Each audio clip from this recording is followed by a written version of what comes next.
Hello, and welcome to this reading of The Fall of the House of Usher by Edgar Allan Poe. Narration by Calvin Lowe. The Fall of the House of Usher. During the whole of dull, dark, and soundless day in the autumn of the year, when the clouds hung oppressively low in the heavens, I had been passing alone, on horseback, through a singularly dreary tract of country, and at length found myself, as the shades of the evening drew on, within view of the melancholy house of Usher. I know not how it was, but, with the first glimpse of the building, a sense of insufferable gloom pervaded my spirit. I say insufferable, for the feeling was unrelieved by any of that half-pleasurable, because poetic sentiment with which the mind usually receives even the sternest natural images of the desolate or terrible. I looked upon the scene before me, upon the mere house, and the simple landscape features of the domain, upon the bleak walls, upon the vacant, eye-like windows, upon a few rank sedges, and upon a few white trunks of decayed trees with an utter depression of soul, which I can compare to no earthly sensation more properly than to the after-dream of the reveller upon opium. The bitter lapse into everyday life, the hideous dropping off of the veil. There was an iciness, a sinking, a sickening of the heart, an unredeemed dreariness of thought which no goading of the imagination could torture into aught of the sublime. What was it? I paused to think. What was it that so unnerved me in the contemplation of the house of Usher? It was a mystery all insoluble, nor could I grapple with the shadowy fancies that crowded upon me as I pondered. I was forced to fall back upon the unsatisfactory conclusion that, while, beyond doubt, there are combinations of very simple natural objects which have the power of thus affecting us, still, the analysis of this power lies among considerations beyond our depth. It was possible, I reflected, that a mere different arrangement of the particulars of the scene, of the details of the picture, would be sufficient to modify, or perhaps to annihilate its capacity for sorrowful impression. And, acting upon this idea, I ruined my horse to the precipitous brink of a black and lurid tarn that lay in unruffled luster by the dwelling, and gazed down, but with a shudder even more thrilling than before, upon the remodeled and inverted images of the grey sedge, and the ghastly tree stems, and the vacant and eye-like windows. Nevertheless, in this mansion of gloom I now proposed to myself a sojourn of some weeks. Its proprietor, Roderick Usher, had been one of my boon companions in boyhood, but many years had elapsed since our last meeting. A letter, however, had lately reached me in a distant part of the country, a letter from him, which, in its wildly importunate nature, had admitted to no other than a personal reply. The MS gave evidence of nervous agitation. The writer spoke of acute bodily illness, of a mental disorder which oppressed him, and of an earnest desire to see me, as his best, and indeed his only personal friend, with a view of attempting, by the cheerfulness of my society, some alleviation of his malady. It was the manner in which all this and much more was said. It was the apparent heart that went with his request, which allowed me no room for hesitation, and I accordingly obeyed forthwith what I still considered a very singular summons. Although, as boys, we had been even intimate associates, yet I really knew little of my friend. His reserve had always been excessive and habitual.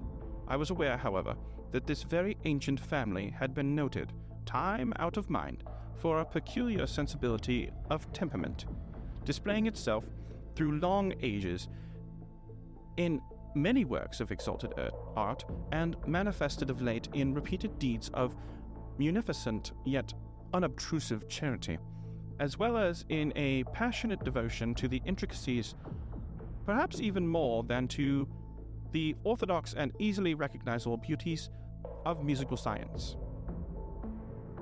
I had learned, too, the very remarkable fact that the stem of the Usher race, all-time honored as it was, had put forth, at no period, any enduring branch. In other words, that the entire family lay in the direct line of descent, and had always, with very trifling and very temporary variation, so lain. It was this deficiency, I considered, while running over in thought the perfect keeping of the character of the premises with the accredited character of the people, and while speculating upon the possible influence which the one, in the long lapse of centuries, might have exercised upon the other. It was this deficiency, perhaps, of collateral issue and the consequent undeviating transmission from sire to son, of the patrimony with the name which had, at length, so identified the two as to merge the original title of the estate in the quaint and equivocal appellation of the House of Usher, an appellation which seemed to include, in the minds of the peasantry who used it, both the family and the family mansion. I have said that the sole effect of my somewhat childish experiment, that of looking down within the tarn, had been to deepen the first singular impression. There could be no doubt that the consciousness of the rapid increase of my superstition, for why should I not so term it, served mainly to accelerate the increase itself. Such, I have long known, is the paradoxical law of all sentiments having terror as a basis, and it might have been for this reason only that, when again I uplifted my eyes to the house itself from its image in the pool, there grew in my mind a strange fancy, a fancy so ridiculous, indeed, that I but mention it to show the vivid force of the sensation which oppressed me. I had so worked upon my imagination as really to believe that about the whole mansion and domain there hung an atmosphere peculiar to themselves and their immediate vicinity, an atmosphere which had no affinity with the air of heaven, which had reeked up from the decayed trees and the grey wall and the silent tarn. A pestilent and mystic vapour, dull, sluggish, faintly discernible, and leaden-hued. Shaking off from my spirit what must have been a dream, I scanned more narrowly the real aspect of the building. Its principal feature seemed to be that of an excessive antiquity. The discoloration of ages had been great. Minute fungi overspread the whole exterior, hanging in a fine tangled webwork from the eaves. Yet all this was apart from any extraordinary dilapidation. No portion of the masonry had fallen, and there appeared to be wild inconsistency between its still perfect adaptation of parts and the crumbling condition of the individual stones. In this there was much that reminded me of the specious totality of old woodwork that which was rotted for long years in some neglected vault, with no disturbance from the breath of the external air. Beyond this indication of extensive decay, however, the fabric gave little token of instability. Perhaps the eye of scrutinizing observer might have discovered a barely perceptible fissure, which, extending from the roof of the building in front, made its way down the wall in a zigzag direction until it became lost in the sullen waters of the tarn. Noticing these things, I rode over a short causeway to the house. A servant in waiting took my horse, and I entered the Gothic archway of the hall. A valet, a stealthy step, then conducted me, in silence, through my dark and intricate passages in my progress to the studio of his master. Much that I encountered on the way contributed, I know not how, to heighten the vague sentiments of which I have already spoken. While the objects around me, while the carvings of the ceilings, the somber tapestries of the walls, the ebon blackness of the floors, and the phantasmagoric armorial trophies which rattled as I strode, were but matters to which, or to such as which, I had been accustomed from my infancy, while I hesitated not to acknowledge how familiar was all this. I still wondered to find how unfamiliar were the fancies which ordinary images were stirring up.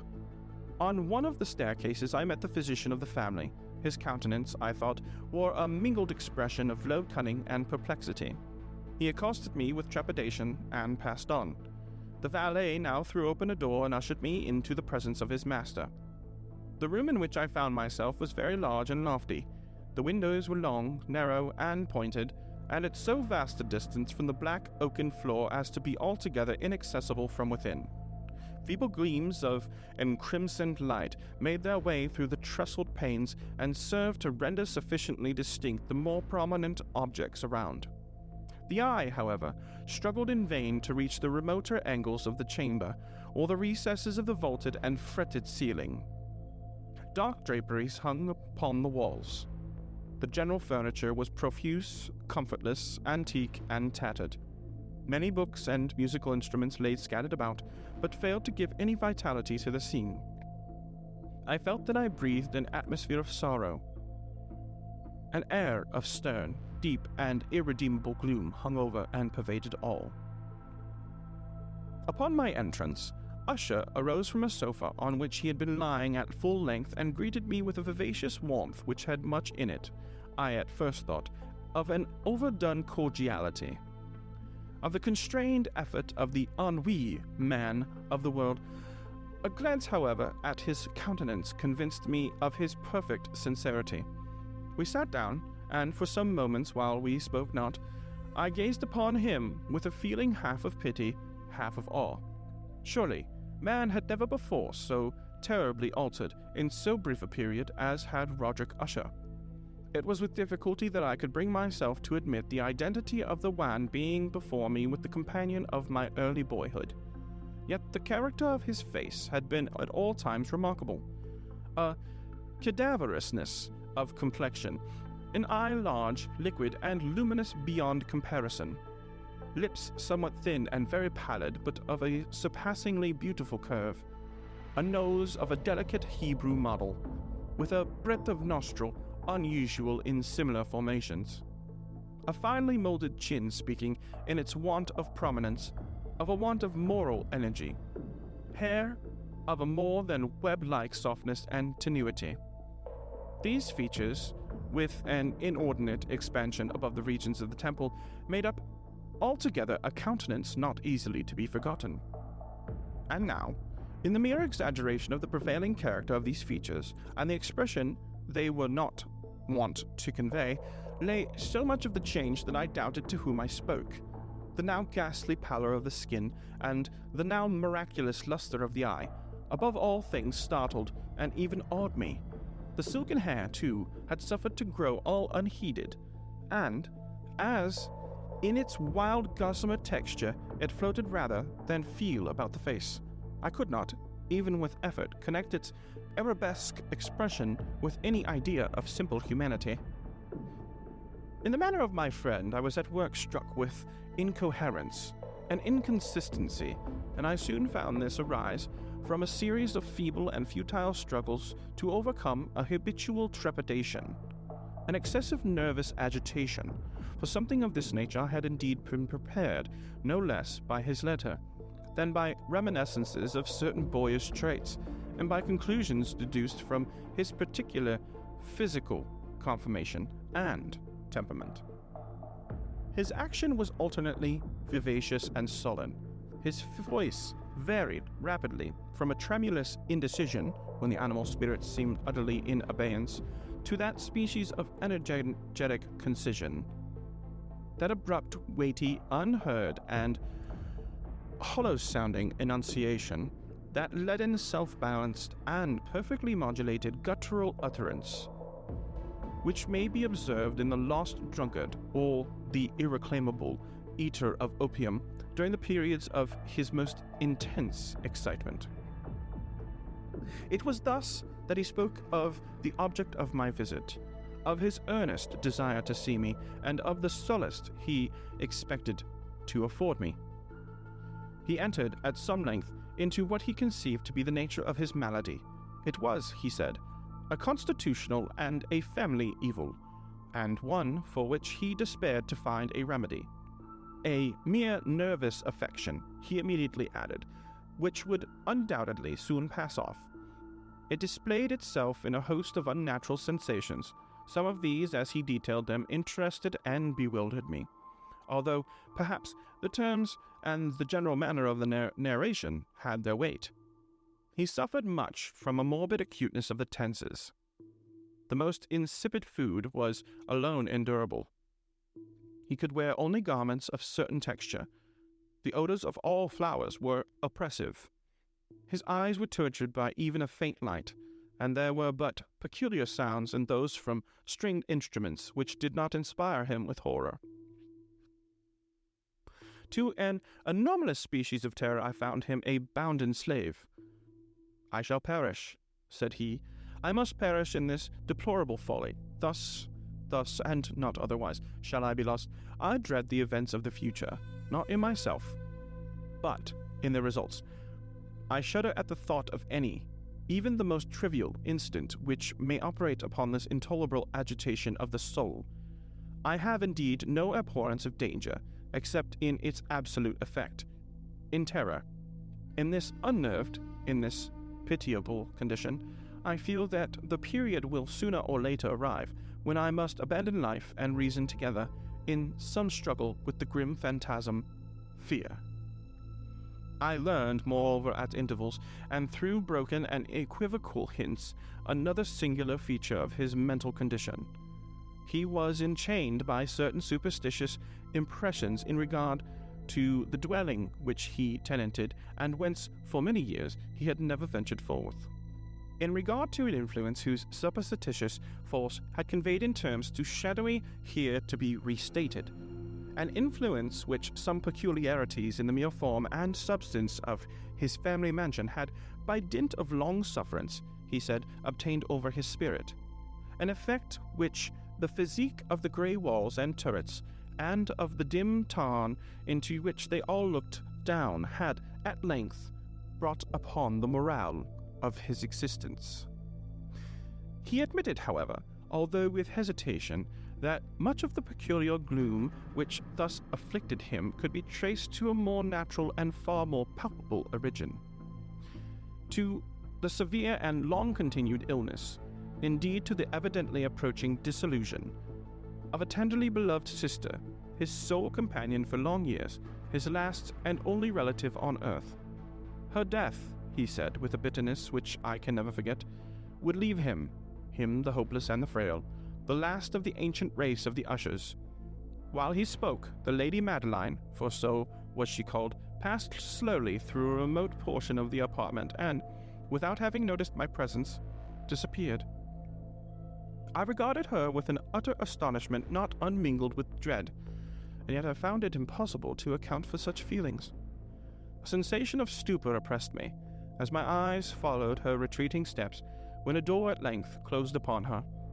My glance sought instinctively and eagerly to the countenance of the brother, but he had buried his face in his hands, and I could only perceive that a far more than ordinary wanness had overspread the emaciated fingers through which trickled many passionate tears. The disease of the Lady Madeline had long baffled the skill of her physicians. A settled apathy, a gradual wasting away of the person, and frequent although transient affections of a partially cataleptical character were the usual diagnosis. Hitherto she had steadily borne up against the pressure of her malady, and had not betaken herself finally to bed. On the closing in of the evening of my arrival at the house, she succumbed, as her brother told me at night with inexpressible agitation, to the prostrating power of the destroyer, and I learned that the glimpse I had obtained of her person would thus probably be the last I should obtain, that the lady, at least while living, would be seen by me no more.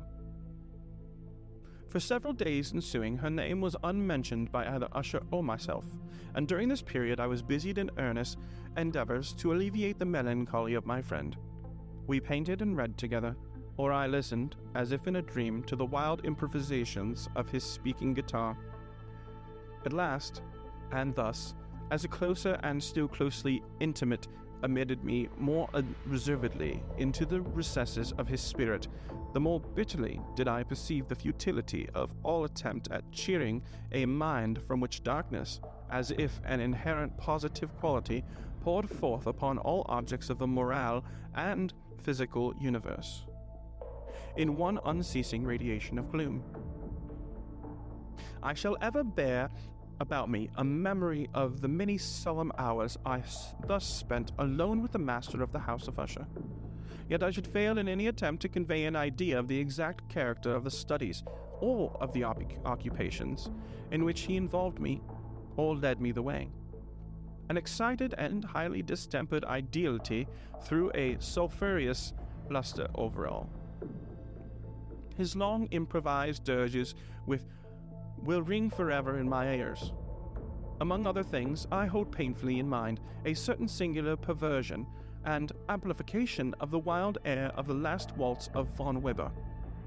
From the paintings over which his elaborate fancy brooded, and which grew touch by touch into vagueness at which I shuddered the more thrillingly because I shuddered knowing not why, from these paintings, vivid as their images now are before me, I would in vain endeavor to reduce more than a small portion which should lie within the compass of merely written words.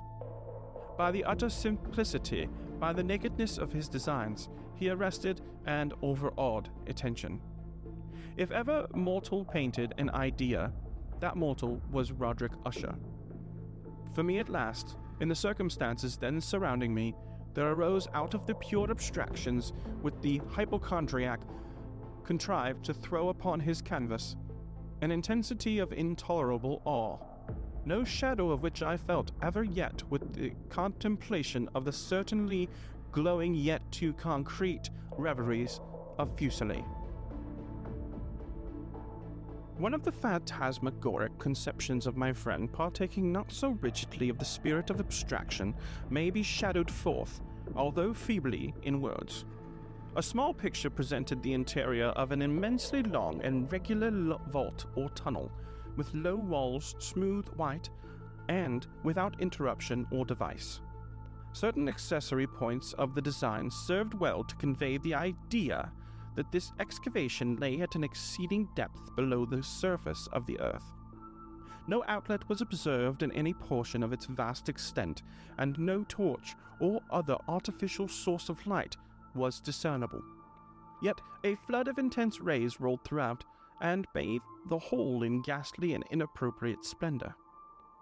I have just spoken of that morbid condition of the auditory nerve which rendered all music intolerable to the sufferer, with the exception of certain effects of stringed instruments. It was perhaps the narrow limits to which he thus confined himself upon the guitar, which gave birth, in great measure, to the fantastic character of his performances. But the fervid facility of his impromptus could not be so accounted for. They must have been, and were, in the notes as well as in the words of his wild fantasies, for he not unfrequently accompanied himself with rhymed verbal improvisations, the result of that intense mental connectedness and concentration to which I have previously alluded as observable only in particular moments of the highest artificial excitement. The words of one of these rhapsodies I have easily remembered. I was perhaps the more forcibly impressed with it, as he gave it, because in the under or mystic current of its meaning, I fancied that I perceived, and for the first time, a full consciousness of the part of Usher of tottering on his lofty reason upon her throne. The verses, which were entitled The Haunted Palace, ran very nearly, if not accurately, thus. In the greenest of our valleys, by good angels tenanted, once a fair and stately palace, radiant palace, rear its head. In the monarch thought's dominion it stood there. Never seraph spread opinion, the fabric is so half there. Banners yellow, glorious, golden, on its roof did float and flow. All this was in the olden time long ago, and every gentle air that dallied in that sweet day, along the ramparts plumed and pallid, a winged odor went away. Wanderers in that happy valley, though two luminous windows saw, spirits moving musically to a lute's well-tuned law. Round about a throne where sitting, poor Friargene, in state his glory well befitting, the rule of realm was seen. And all that pearl and ruby glowing was the fair palace door, through which came flowing, and sparkling evermore a troop of echoes whose sweet duty was but to sing, in voices of surpassing beauty, the wit and wisdom of their king. But evil things in robes of sorrow assailed the monarch's high estate. Ah, let us mourn, for never morrow shall dawn upon him desolate. And round about his home the glory that blushed and bloomed is but a dim remembered story of the old time entombed. And travellers now within that valley through the red-litten windows see vast forms that move fantastically to a discordant melody, while like a rapid, ghastly river through the pale door, a hideous throng rush out forever and long, but smile no more. I will remember the suggestions arising from this ballad led us into a train of thought wherein there became a manifest of opinion of Usher's which I mention not so much on account of its novelty, for other men have thought thus, as on account from the pertinacity with which he maintained it. This opinion in a general form was that of the silence of all vegetable things, but in his disordered fancy the idea had assumed a more daring character, and trespassed under certain conditions upon the kingdom of inorganization. I lack words to express the full extent or the earnest abandon of his persuasion. The belief, however, was connected, as I have previously hinted, with grey stones of the home of his forefathers. The conditions of the sentience had been here, he imagined, fulfilled in the method of collocation of these stones.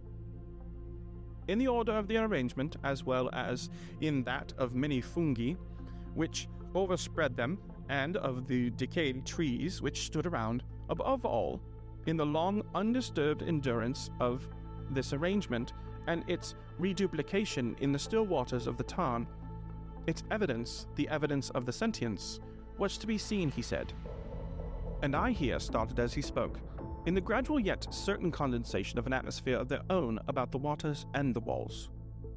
The result was discoverable, he added, in that silent yet important and terrible influence which for centuries had moulded the destinies of his family, and which made him what I now saw him, what he was. Such opinions need no comment, and I will make none.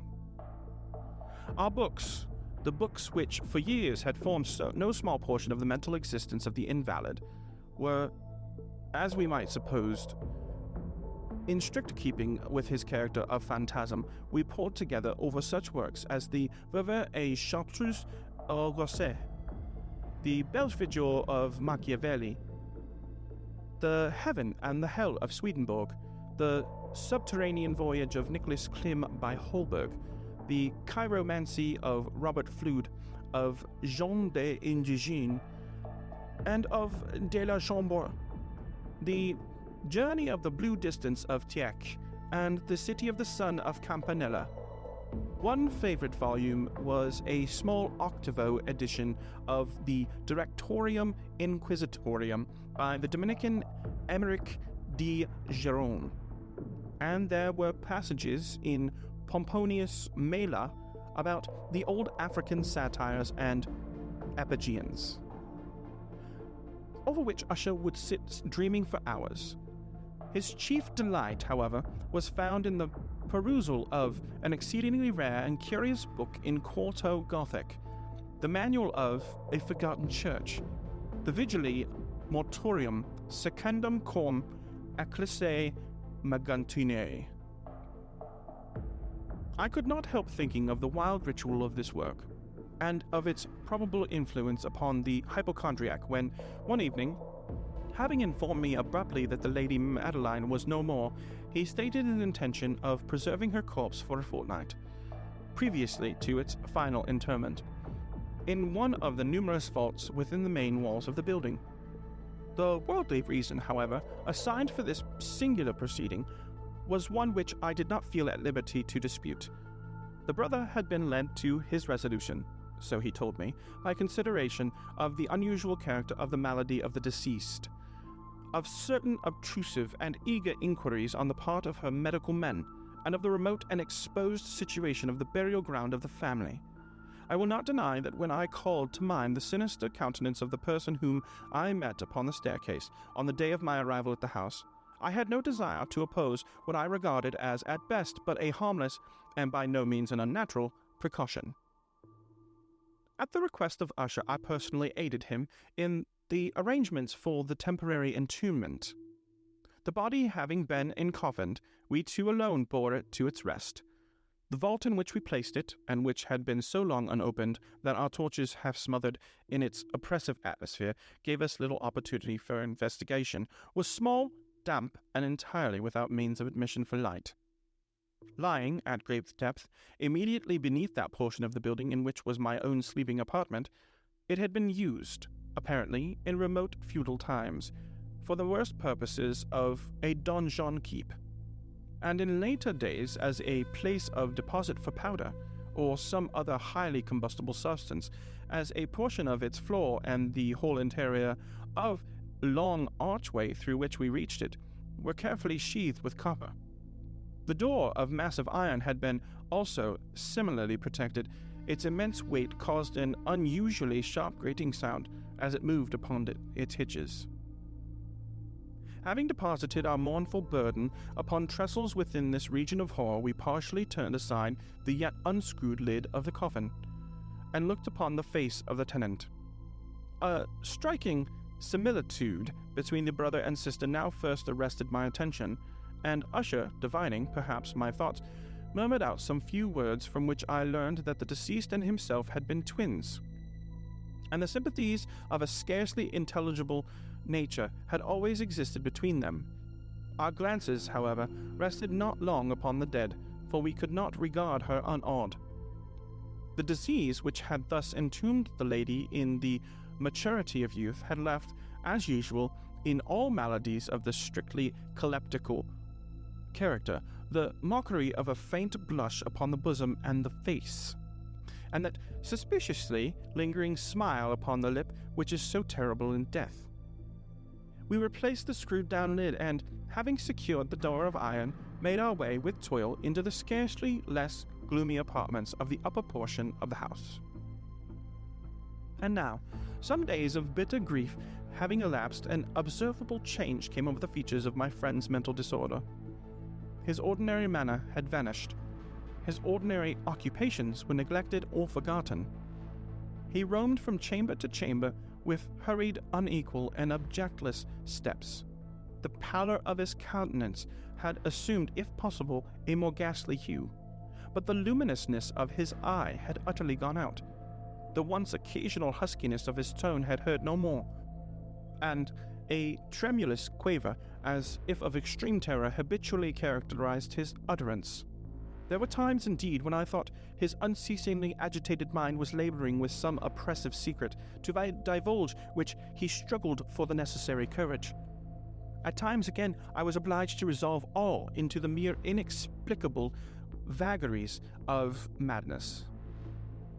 For I beheld him gazed upon vacancy for long hours in an attitude of the profoundest attention, as if listening to some imaginary sound. It was no wonder that his condition terrified, that it infected me. I felt creeping upon me, by slow yet certain degrees, the wild influences of his own fantastic yet impressive superstitions. It was especially upon retiring to bed late in the night of the 7th or 8th day after the placing of the Lady Madeline within the donjon that I experienced the full power of such feelings. Sleep came not near my couch. While the hours waned and waned away, I struggled to reason off the nervousness which had dominion over me. I endeavored to believe that much, if not all, of what I felt was due to the bewildering influence of the gloomy furniture of the room, of the dark and tattered draperies which, tortured into motion by the breath of a rising tempest, swayed fitfully to and fro upon the walls, and rustled uneasily about the decorations of the bed. But my efforts were fruitless, and irrepressible tremor gradually pervaded my frame, and at length there sat upon my very heart an incubus of utterly causeless alarm. Shaking this off with grasp and a struggle, I uplifted myself upon the pillows, and, peering earnestly within the intense darkness of the chamber, hearkened. I know not why, except that an instinctive spirit prompted me, to certain low and indefinite sounds which came through the pauses of the storm. At long intervals, I knew not whence, overpowered by an intense sentiment of horror, uncountable yet unendurable, I threw on my clothes with haste, for I felt that I should sleep no more during the night, and endeavored to arouse myself from the pitiable condition into which I had fallen, by pacing rapidly to and fro through the apartment. I had taken but a few turns in this manner, when a light step of an adjoining staircase arrested my attention. I presently recognized it as that of Usher. In an instant afterward he rapped with a gentle touch at my door, and entered, bearing a lamp. His countenance was, as usual, cadaverously wan. But, moreover, there was a species of mad hilarity in his eyes, and evidently restrained hysteria in his whole demeanor.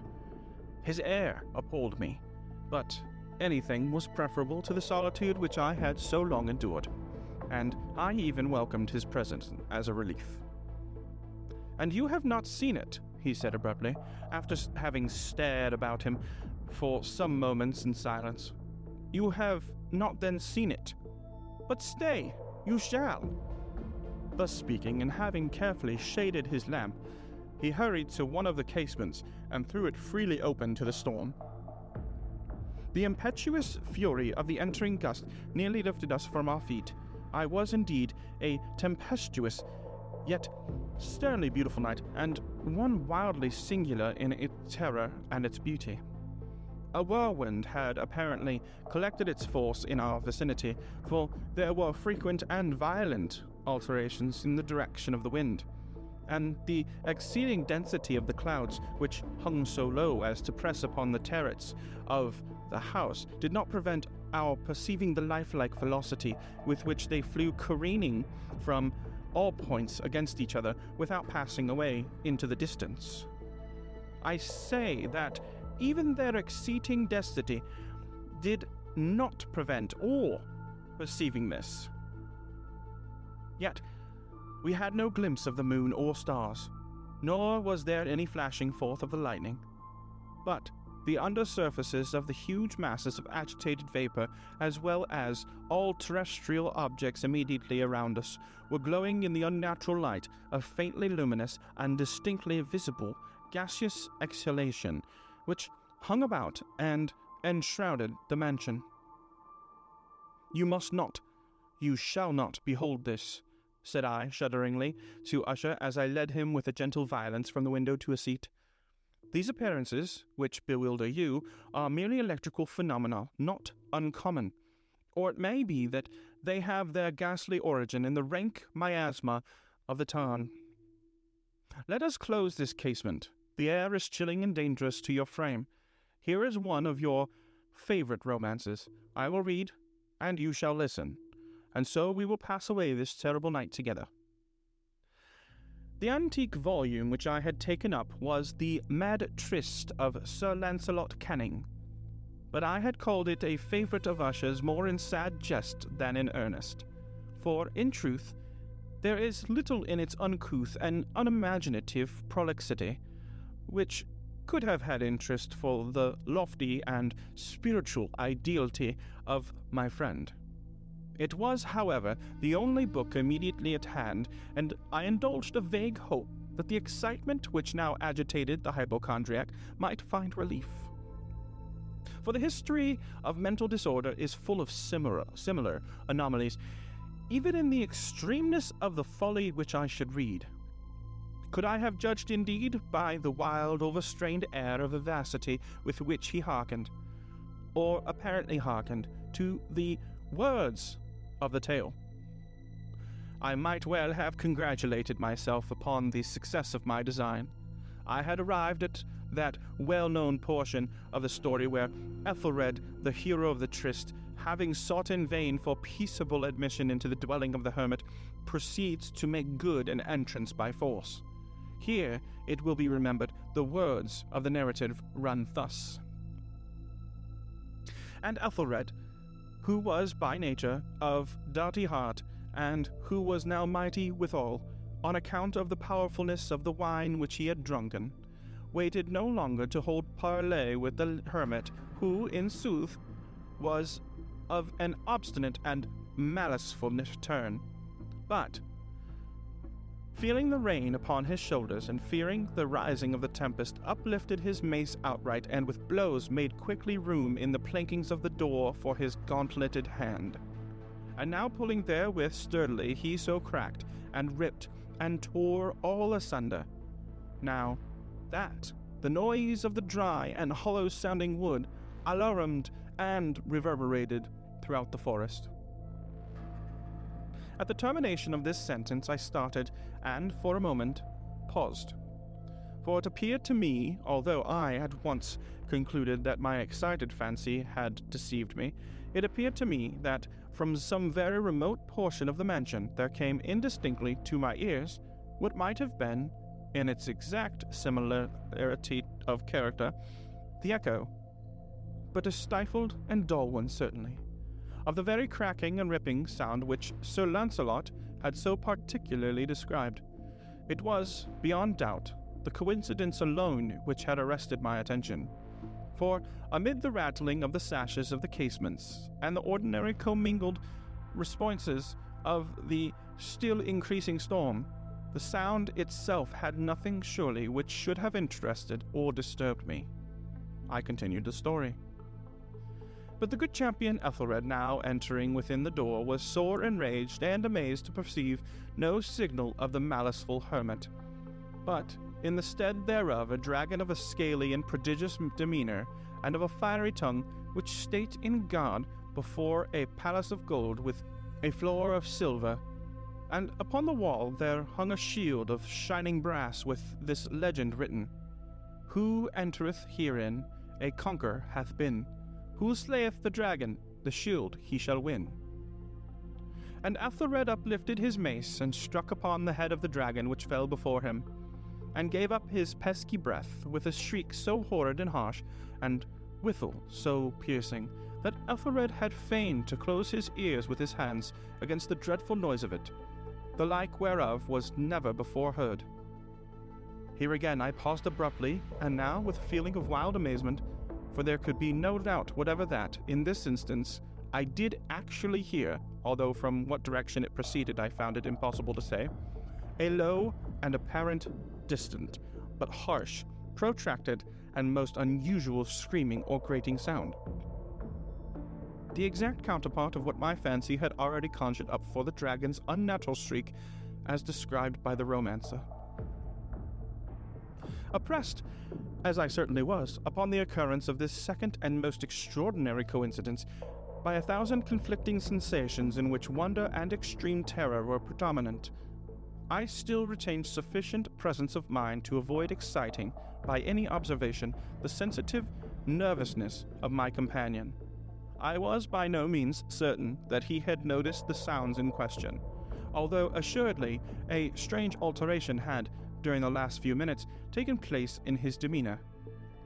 From a position fronting my own, he had gradually brought round his chair so as to sit with his face to the door of the chamber, and thus I could but partially perceive his features, although I saw that his lips trembled as if he were murmuring inaudibly. His head had dropped upon his breast, yet I knew that he was not asleep from the wide and rigid opening of the eye as I caught a glance of it in profile. The motion of his body, too, was at variance with this idea, for he rocked from side to side with gentle yet constant and uniform sway. Having rapidly taken notice of all this, I resumed the narrative of Sir Lancelot, which thus proceeded. And now, the champion, having escaped from the terrible fury of the dragon, bethinking himself of the brazen shield and of the breaking of the enchantment which was upon it, removed the carcass from out of the way before him, and approached valorously over the silver pavement of the castle to where the shield was upon the wall, which in sooth tarried not full coming, but fell down at his feet upon the silver floor with a mighty great and terrible ringing sound. No sooner had these syllables passed my lips than, as if a shield of brass had indeed at the moment fallen heavily upon a floor of silver, I became aware of a distinct, hollow, metallic, and clangorous, yet apparently muffled reverberation. Completely unnerved, I leaped to my feet. but the measured rocking movement of Usher was undisturbed.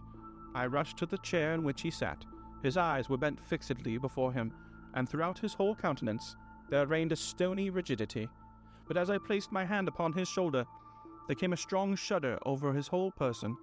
A sickly smile quivered about his lips, and I saw that he spoke in a low, hurried, and gibbering murmur, as if unconscious of my presence. Bending closely over him, I at length drank in the hideous import of his words. "Not hear it? Yes, I hear it, and have heard it. Long, long, long. Many minutes, many hours, many days have I heard it. Yet I dare not. Oh, pity me, miserable wretch that I am. I dared not. I dared not speak. We have put her living in the tomb. Said I not that my senses were acute? I now tell you that I heard her first feeble movements in the hollow coffin.